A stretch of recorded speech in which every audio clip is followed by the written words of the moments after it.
the month, and here we go. Commercial, commercial, commercial. It was like, I don't know if the Art Institute had just paid for 1,000,000 commercials, or it was sign, from God that this was my true calling.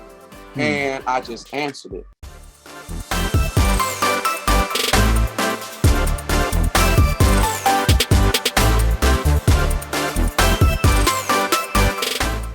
Hello, everyone. Welcome to Hearne on the Map with Michael Deshawn. I'm so happy, grateful, and fortunate to be introducing this person today, who is like my brother, my cousin. This person is the owner of Big Baby's Bistro. He is the director of menu planning and compliance for Walker Quality Services. He's a culinary arts instructor. He's a personal chef. He's a caterer. He's the graduate of the Art Institute in Houston. And he also graduated from Hearne High School in 2006. He's a Hearne Eagle. He's none other than the chef, Damon McGee. All right. What's up, Michael? Hey, Damon, long time no see. The power of the Zoom and the internet. So here on Hearne on the Map, we like to start off with, what is your Herm background? What is your Herm background, and what is it like? What was it like growing up in Hearne for you? I love growing up in Hearne. It's one of the greatest things. It's the greatest story of my life. I have deep roots in Hearne, in Robertson County. On my both parents' side, my mom and my dad are both from Hearne. They both graduated from Hearne High. My grandparents all lived in Hearne, great-grandparents, most of my relatives. So I had the privilege of growing up around family, and growing up not just around my immediate family, but the privilege of growing up with cousins and distant cousins. What was like some of the favorite memories that you have, or like what was one of your favorite places of going when you were growing up in Hearne? I don't know what it used to be, if it was a warehouse or what, over by where the train depot is now. If you remember, the train depot hasn't always been there where it is. It used to sit on the other side of the street, other side of the highway. And we used to go ride bikes over there. It used to be concrete. We skate over there. It was like it was like a skate park that had never been discovered. It was the best thing to me. It was right down the street because part of my background, I can say we couldn't cross the tracks. That was the thing. You could not cross those tracks. So you had to stay in a little, I'm going to say 4-block radius of the house. So that was one of my favorite places to go. A lot of people probably don't even know that little warehouse concrete spot was over there. But that was the perfect place to ride bikes, adventure. You could act out, do anything you wanted to do, and virtually it was indestructible. It was concrete. Yes, I do remember that place. Was it like a cotton company or something? I don't know what that building used to be, or what it was. Just ruins. It was just concrete. It was right. It was the best place to ride a bike. You couldn't just go ride anywhere or skate anywhere because of the gravel. So it was a smooth, flat surface, and it was perfect. You know what? Now that you say that, what if we had a skating rink, or like like where people can skateboard and stuff? I know some kids in Hearne who like do that. What if we started that in Hearne? We can have that. That'd be fun for some kids to do. It would be nice to have a little skate park. As I travel a lot for work, so I see different things in different communities, and a skate park I think would be nice. Good. No, that would be awesome if we had something like that. How was your experience going to high school, and how did that prepare you to go to the Art Institute and graduate? And then later, I want to talk about how you got to what you're doing right now. I absolutely loved Hearne High School. I am a Hearne Eagle to the fullest. I bleed maroon. You know how they say they bleed maroon for Texas A&M. I bleed maroon for Hearne. I was very active in high school from freshman year up to the day I graduated. I was involved in every organization, every activity that could go on at the school, and it was available for a person to do. I was there. So band, I was in student council. I was not only in student council, but I was a officer in student council. I served as student body president. I was class president. I mean, FCCLA. I loved high school. I mean, it was so much that I learned in my high school career, I like to say, because it was a job. It wasn't just, going to school and taking tests. It was actually a career. We were busy. We had to work. We actually had to learn. I learned so much, so many skills that I still use to this day, as far as with video technology, as far as with designing, graphic design on the computer. It was just, I loved high school. That's all I can say. As far as leaving, graduating from high school, I graduated in 2006. It was a new beginning for me. It was a new culture. I started off going to Stephen F. Austin in Nacogdoches, Axum Jacks, Lumberjack. And it was different. It was completely different. I did not expect. I'm like, okay, wait a minute. This kid is going around doing this. They're partying, they're having fun. And I'm like, okay, wait a minute. These are kids. Somebody's going to get in trouble at some point. You know, parents are going to be, but it never happened.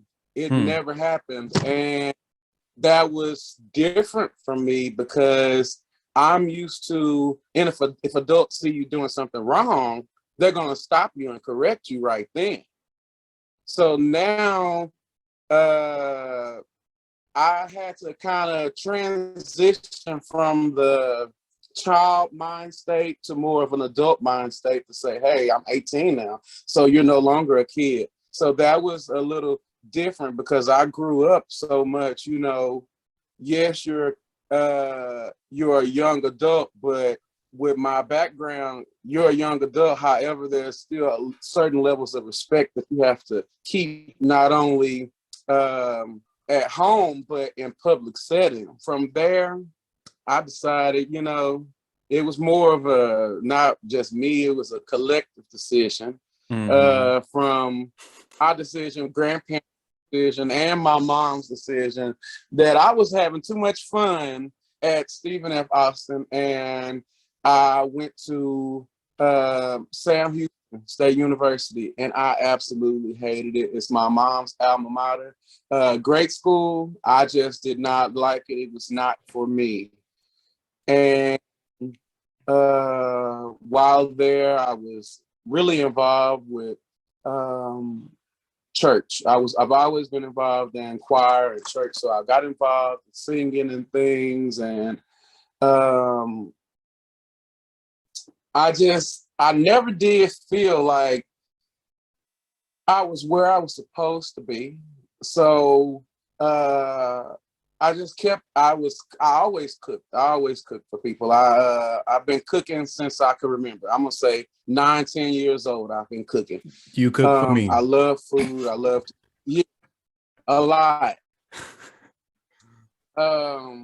So that's I love to cook. That's my passion. So I would cook for everybody in college. While I was at Sam Houston, we would have choir events and I would cook. And then after rehearsal, everybody would come over to my apartment and I would cook, or either we would have a potluck afterwards, and people would say, oh my God, your food is just the best. They were like, you need to sell plates. But where I'm from, I wasn't trying to sell plates. Oh, come on, y'all want to eat? Come on. That's the way I grew up. And I was here in Hearne, you know, anybody could come to the house at any moment, and no matter what was on the stove, they were going to get offered a plate because that's just a welcoming and friendly environment that I grew up in. So in college, I was the same way. So instead of selling plates, I was giving food away. And it was about 3 o'clock one morning. I can't sleep with the TV on. So I know I cut the TV off, but I woke up to the TV on. And it was a commercial for the Art Institute in Houston. And the commercial played, and I'm like, okay, I don't even know how this TV is on. I watched it, cut the TV off, lay back down. The next day, I cut the TV on. What did I see? The Art Institute commercial. The commercial was on again. Wow. And I watched the commercial fully through that time, and I'm like, okay, maybe this is something interesting to look into. And I kind of was like, I don't know. And I went on a little while longer, probably about another month, and here we go. Commercial.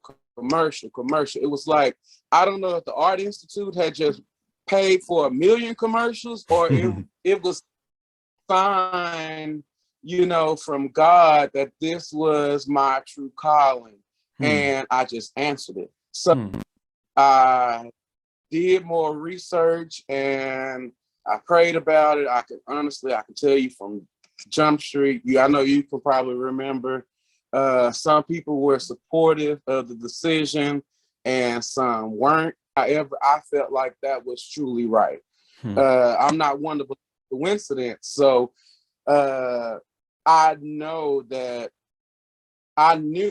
at that time that was what I needed to be doing.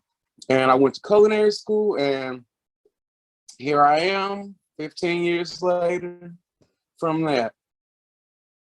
Woo!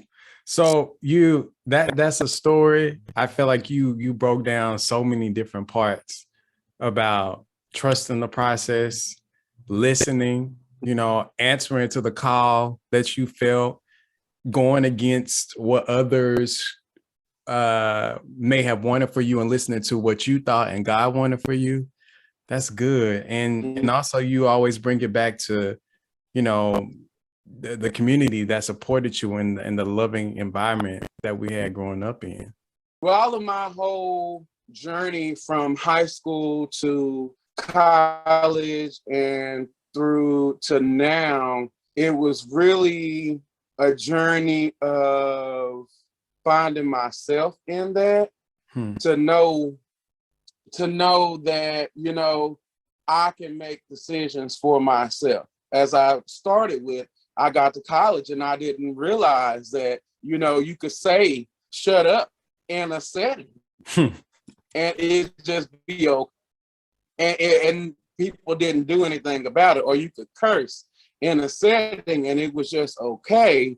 And just because you're an adult. So I was learning then that I had to make decisions for myself and the best decisions for myself. And I stopped allowing other people's image of what they thought I should be, because everybody thought I should be a teacher. And I did go on to be a teacher. It just wasn't a teacher in the way that they thought I should be a teacher. Yeah. Whew, that's good. That's good. I love how you trusted your path and walking in it right now.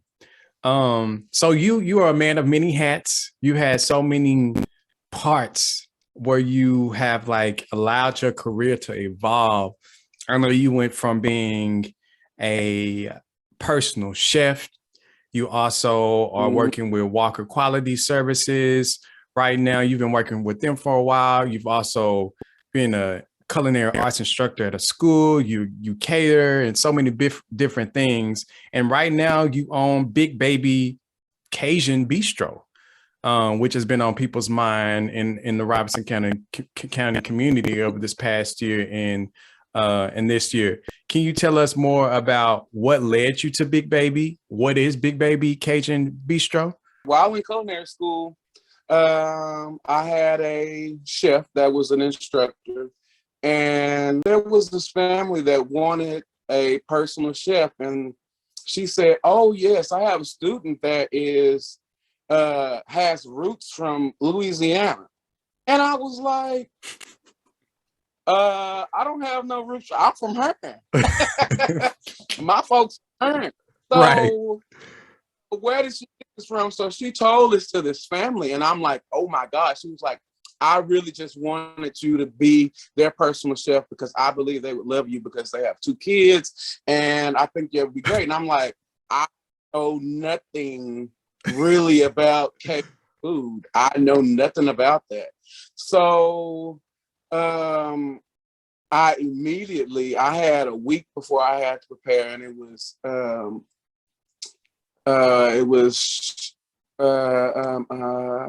crawfish etouffee. Mm. It was the guy's favorite. And these were, I was nervous. I had a week to prepare for it. I never cooked crawfish etouffee. I'm in college. I can't afford to just be going to the grocery store, buying all of this stuff for crawfish etouffee. Right. So I'm like, okay, how do you make this? So I did an extensive research project on crawfish etouffee and Cajun cuisine to know the difference between Cajun and Creole. And I learned. And I made crawfish etouffee for the first time for that guy.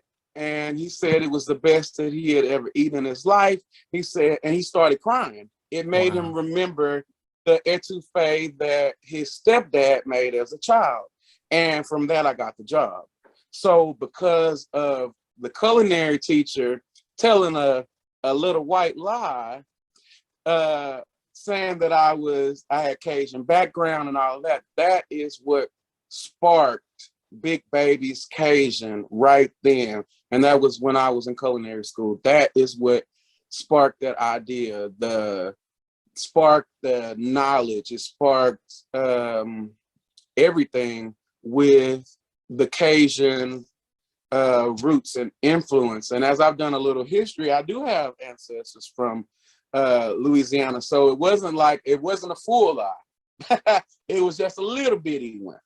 That's amazing. So that seems like this idea that you had years ago has been watered and watered and watered. And now you're finally into catering, and hopefully, I don't know, hopefully you can give us a storefront in Hearne or somewhere in Robertson County soon. I am really working on, I got a couple of different options on a storefront, one that's already a location and one to build. So fingers are not only crossed, but I got prayers up there, and they are going, and hopefully we can see something in the next couple of months with a actual storefront location. Yes. Well, we're going to pray, and we're going to keep our fingers crossed and wish you the absolute best love and support in making this vision, this dream, this goal of yours come to life. Right. So the next section of this interview I want to go to is we have the Fast Five.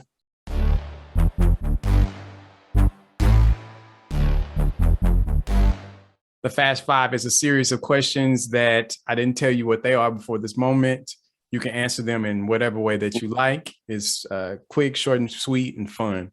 So my first question is, what is your favorite cuisine to eat? My favorite cuisine to eat would be sushi. I love sushi. Wow. Why sushi? Yeah, I love sushi. It's because it's you can taste everything on it. Like you can taste the rice, you can taste the seaweed, you can taste, and it's just a perfect balance. It's not too heavy, it's light. You just pop it in your mouth, chew and go. You can eat sushi all day long. You never really just get truly full off of sushi. There's so many different varieties. You can go sweet with sushi, add fruit to it. Absolute favorite food. All right, y'all. There's something new. If you haven't tried sushi, go try it. That's Chef Damon's favorite cuisine to eat. Question number 2, what's your favorite cuisine to cook? I do not have a favorite cuisine to cook. My favorite cuisine to cook is whatever that I put in front of somebody or somebody asked me to make. Like, I love to make people happy and through my food. So I don't have a favorite to cook. So if you ask me to cook something I've never cooked before, okay, I'll cook that. And that's my favorite because I was able to give you something that you wanted and you were, hopefully you loved it. Wow. Wow. I love that. It seems like you have this openness and this joy with your relationship with cooking that I appreciate. Thank you. My third question is, what keeps you going as you continue to grow in your career? So what keeps me going as I continue to grow is God, because it gets real challenging and sometimes, and I want to quit with child nutrition. There's so much, so many different rule changes, so many different laws and stipulations. You can't serve white bread. However, that's what everybody wants to eat. That's what's standard. You can't serve white rice. You have to serve brown rice. So many calories. So, and I want to where I want to quit sometimes. And I'm just like, you know what? I cannot do this anymore. I get that way with my own business with big babies. It gets discouraging because, okay, you're trying to do this with a building and then this comes to, and then you're trying to go over here and then that's raggedy and there's something wrong with that, and then you're looking for money, and it's at the end of the day, it's nothing but faith and my belief in God that holds me together. And that is how I'm able to go on. I love that. I love that. Sometimes you have to have something you can lean on, especially when you are in the trenches and you have your ups and your downs with creating something new and going outside of your comfort zone. Number 4 is, what is one dream that you have for the Hearne community? I want Hearne to be a solar town. I really believe that with the way things are, we can produce our own renewable energy in Hearne with solar panels, and we should not have to have outrageous bills for electricity when God provides us with with the sun, with enough electricity. So that's my thing. I'm really into renewable energy and trying to save the planet. Okay, renewable energy, saving the planet. I was not expecting that, but that's good. I love how you making this bigger than us, like so much bigger, and like helping the world, helping the community. We could generate our own energy for all of that, and it would not only just benefit us, it would, like I said, the world. It would benefit the world, and it would be great for other cities and other small communities to adopt those solar energy to try to make things better. Yeah. All right. And we could also maybe even, if this is possible, use it to supplement the other types of energy that we're using or something. I don't know. I'm just dreaming something up. Correct. You can use supplemental, or you can actually store. They can store solar energy, and with like Tesla and all those different places, they put up these boxes outside your house, and you have your box outside your house that'll have enough energy for a whole month if there's a major power outage. So solar is amazing. There's a lot more reading and stuff that we need to do and research into solar to make all of our lives better, even for you in New York. Wow. I didn't know you can do that. I'm gonna have to look into that. My last question is number 5. I know you've lived all over Texas in so many different places. And so my question for you is, what's the favorite place?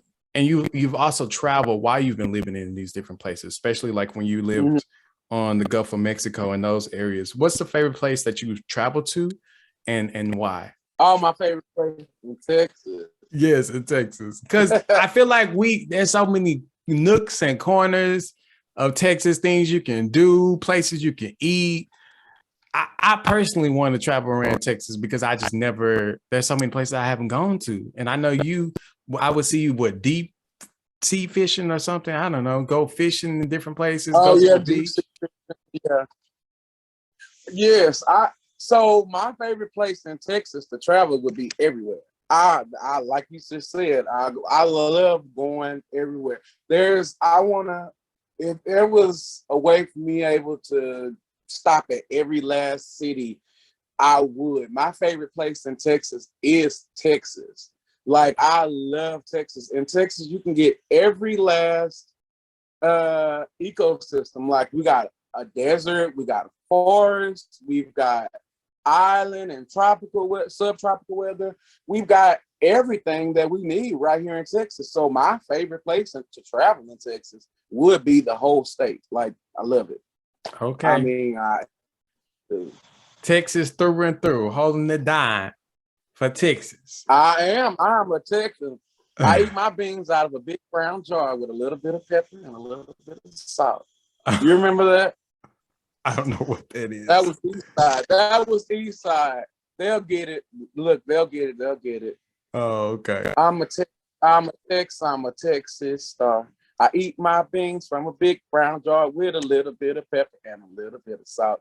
Cookie cut his finger, but it's not my fault. Ouch, ouch, ouch, ouch, ouch. Put on a Band-Aid. Ouch, ouch. You don't remember that? I do not, but I love it.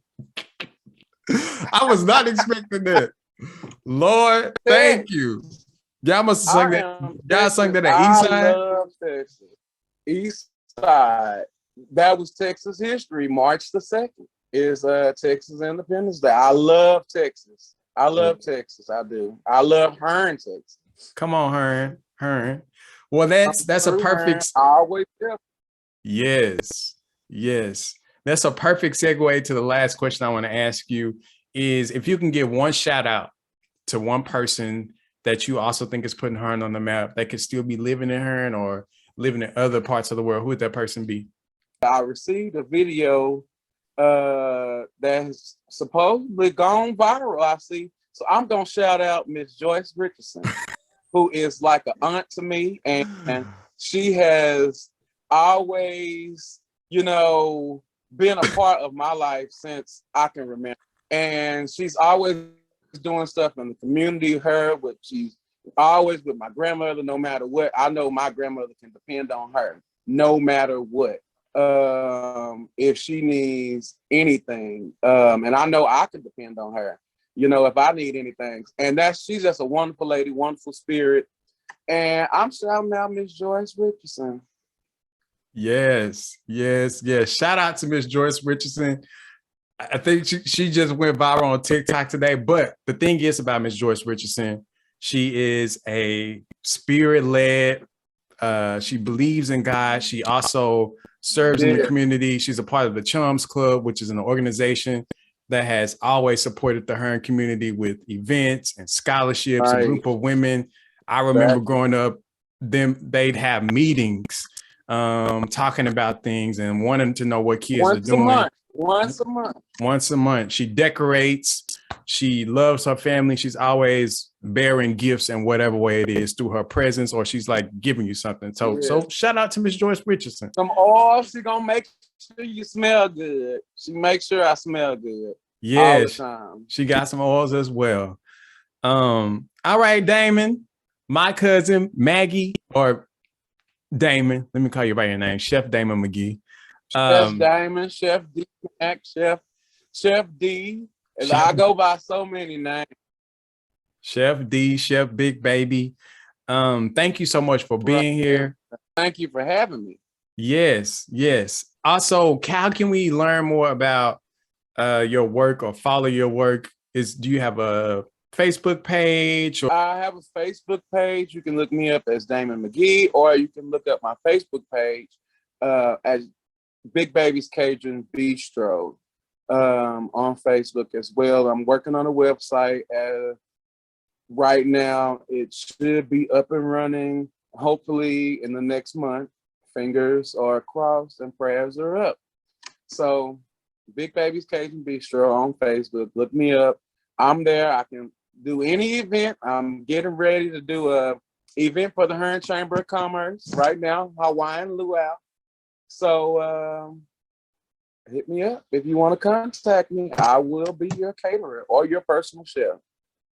All right, y'all. So do me a favor, go and like Big Baby Bistro, Big Baby Cajun Bistro. Let me say the correct name. Cajun Bistro. Follow his work. If you would like his services, reach out. I know his food is great. I've been eating his food all of my life, and I will still keep eating it. When I have the financial funds, I would love for him to cook for me, be my personal chef, if he's willing to do that. But anyway, thank you, Damon. You know I love you. I'm so grateful to have had you, and I appreciate the authenticity you brought to this conversation and the pride and the joy and love that you have. Thank you for putting Hearne on the map. Thank you. You're welcome.